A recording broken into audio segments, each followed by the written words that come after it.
আল্লাহ পাক বলেন যে তাওবা করতে চায়, এক নম্বরে তাকে তার রবের দিকে ফিরে আসা লাগবে। কার দিকে? এই শব্দটা যদিও ছোট মনে হচ্ছে, এত ওজনওয়ালা শব্দ। আল্লাহর দিকে। দিনাজপুরবাসী নারী পুরুষ যারা আছেন, তাওবা করতে আমরা অনেকেই হাত তুলেছি যে আমরা রাজি আছি। এক নম্বরে শর্ত আল্লাহ দিয়েছেন, ফিরে আসা লাগবে রবের দিকে। কার দিকে? এ শব্দটা যদিও ছোট, এটা কি অত সহজ? বলেন বলেন। কেউ যদি রবের দিকে ফিরে আসতে চায়, দুনিয়াতে তার অনেক কিছু ছাড় দেওয়া লাগবে। কথা বলেন না কেন?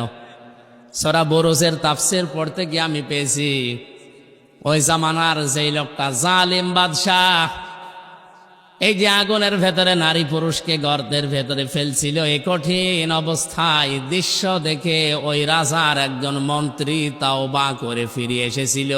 এসে বলছে, আমি যদি এই দৃশ্য দেখে পরিবর্তন না হই, নিজের মন্ত্রিত্ব পর্যন্ত ছেড়ে দিয়ে সে তাওবা করে আল্লাহর দিকে ফিরে এসেছে। জুলুম, অত্যাচার, নির্যাতনমূলক কোন কাজ যদি সে দেখে, ওরকম কোন জায়গায় সে তো থাকবেই না, কারণ সে তাওবা করছে। কি করছে? আল্লাহর দিকে ফিরে আসলে তার কাছে জুলুম থাকে না। কথা বলে না কেন? তার কাছে শিরিক থাকে না, বেদাত থাকে না, কুফরি কোন কাজ তার কাছে থাকবে না। ওয়াসলিমু লাহু মিন ক্বাবলি। 2 নাম্বারটা আরো কঠিন। 2 নাম্বারটা, কোন মানুষ যদি তাওবা করে, সে আল্লাহর বিধান পেলে জেনে হোক না জেনে, বুঝে না বুঝে আত্মসমর্পণ করে ফেলবে। অনেকগুলো হয়তো বুঝে আসে না। আপনার বুঝে নাও আসলে আল্লাহর বিধান যদি জানেন যেটা আল্লাহর বিধান, সঙ্গে সঙ্গে আপনাকে আসলিমও আত্মসমর্পণ করা লাগবে। অমা কানা লিমুমিনিন ওয়ালা মুমিনাতিন ইযা ক্বাদাল্লাহু ওয়া রাসূলুহু আমরান আইয়াকুনা লাহুমুল খিয়ারাতু মিন আমরিহিম ইলা আখিরি আয়াত। সূরা আহজাব 22 নাম্বার পারার 2 নাম্বার পৃষ্ঠার 1 নাম্বার লাইনে 36 নাম্বার আয়াতের প্রথম অংশে আছে। আল্লাহ বলেন, নারী হোক পুরুষ হোক, ও ইমানদার হতে পারবে না যখন আল্লাহ রসুলের পক্ষ থেকে কোনো ফায়সালা, কোনো রায়, সিদ্ধান্ত আসবে, এ কথা বলার অনুমতি নেই যেটা আমি মানি না। সুতরাং তাওবা করতে যারা রাজি হয়ে গেলেন, আজকে জীবনের অপরাধগুলো সব মাফ করে জায়গাটা নেকি দিয়ে ভরাট করবেন। এই মুহূর্ত থেকে সিদ্ধান্ত নেবেন, সামনে আল্লাহর বিধান যখন যেটা আসবে, বুঝে আসুক বা না আসুক, আমি সারেন্ডার। আরো জোরে বলেন। আমাদের দেশে, এই সমাজে বিশেষ করে যে গোনাগুলোকে আমরা গোনা মনে করতে চাই না, তার ভেতরে অন্যতম হচ্ছে মানুষের পেছনে লাগা। এর কথা ওর কাছে লাগিয়ে, এর সম্পর্কে খারাপ ধারণা করে আন্দাজে মামলা দিয়ে, কেস দিয়ে তার জীবনটা নষ্ট করে দেওয়া। রংপুর বিভাগে মনে হয় এখনো শুরু হয়নি। কিচ্ছু জানে না, চোখ বন্ধ করে ঘুমিয়ে আছে ঘরে, চোখ খুলে দেখছে জেলখানায়। কি গো, তুই গাছ কেটেছিস, তুই গাড়িতে আগুন লাগিয়েছিস, অথচ কিছুই জানে না বিষয়ে, আবার জেলখানায় মনের দুঃখ নিয়ে ঘুমায়। চোখ খুলে দেখছে জেলখানার বাইরে। কি গো, মাঝখান থেকে আল্লাহর ওলিরা 50,000 টাকা নিয়ে গেছে। এই যে একজন মানুষের উপরে আন্দাজে দোষ দিয়ে তার জীবনটা তছনছ করে দেওয়া, এটা যে কত বড় কঠিন গুনাহ। নবীজি বলেন, কোন এলাকায় যদি এরকম চরিত্রের মানুষ থাকে, ওই এলাকার মানুষের ইবাদত বন্দেগী, দোয়া কবুল বন্ধ হয়ে যায়। জালিলুল কদর নবী হযরত মুসা আলাইহিস সালাম, একবার বৃষ্টি বন্ধ হয়ে গিয়েছিল, উম্মতদেরকে নিয়ে চাটিয়াল ময়দানে দোয়া করছেন, রব্বুল আলামিন বৃষ্টি দাও। 1 বার 2 বার 3 বার হাত আল্লাহ ফেরত দিলেন, বৃষ্টি হবে না।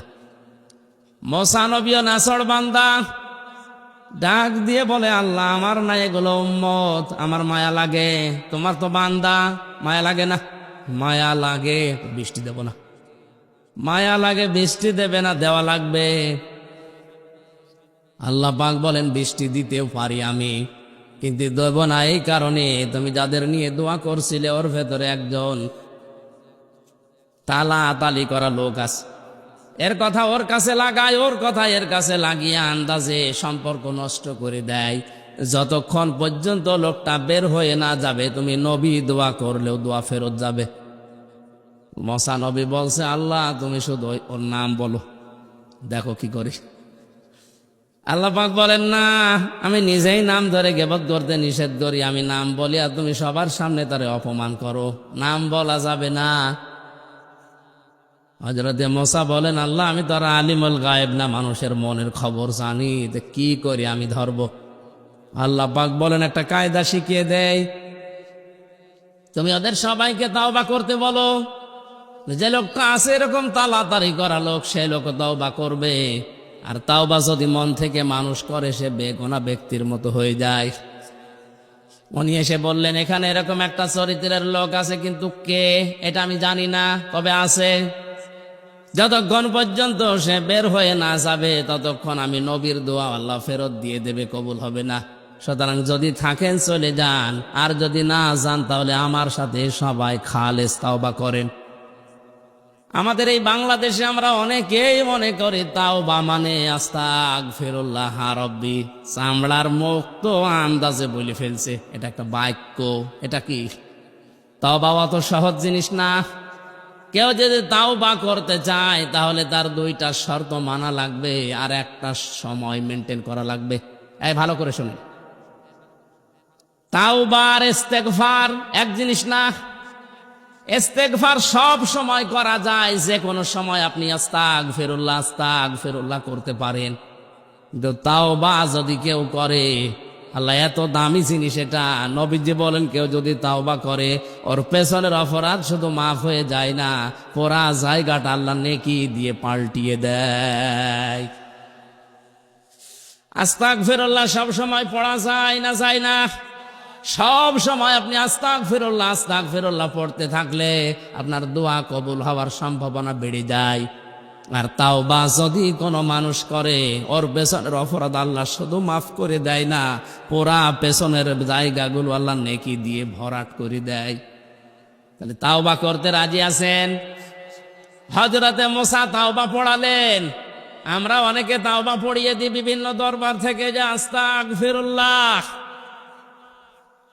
কোরআনে কারিমে সূরা জুমার 24 নম্বর পারার 3 নম্বর পৃষ্ঠার 12 নম্বর লাইনে আছে, আল্লাহ পাক বলেন কেউ যদি তাওবা করতে চায় তাকে দুইটা শর্ত মানা লাগবে আর একটা সময় মেনটেন করা লাগবে।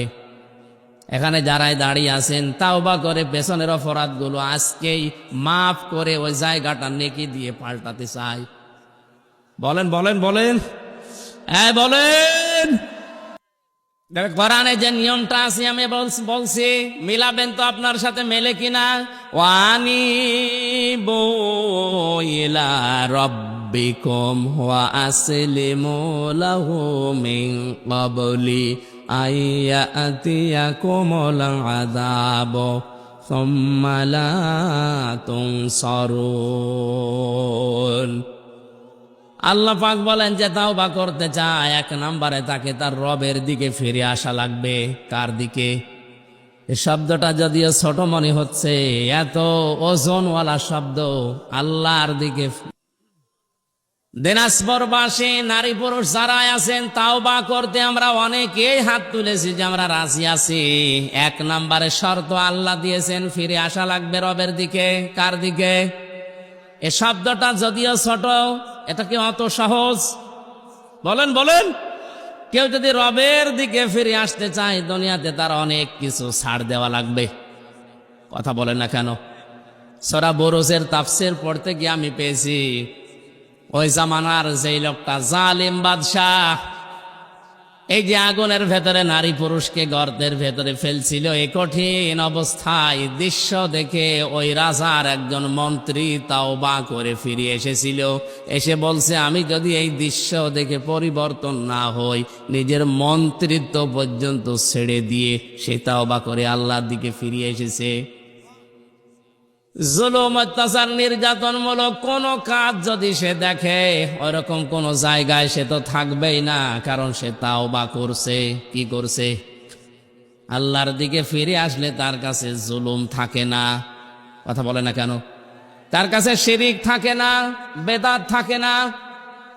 কুফরি কোনো কাজ তার কাছে থাকবে না। ওয়াসলিমু লাহু মিন ক্বাবলি, 2 নাম্বারটা আরো কঠিন। 2 নাম্বারটা কোনো মানুষ যদি তাওবা করে, সে আল্লাহর বিধান পেলে জেনে হোক না জেনে, বুঝে না বুঝে আত্মসমর্পণ করে ফেলবে।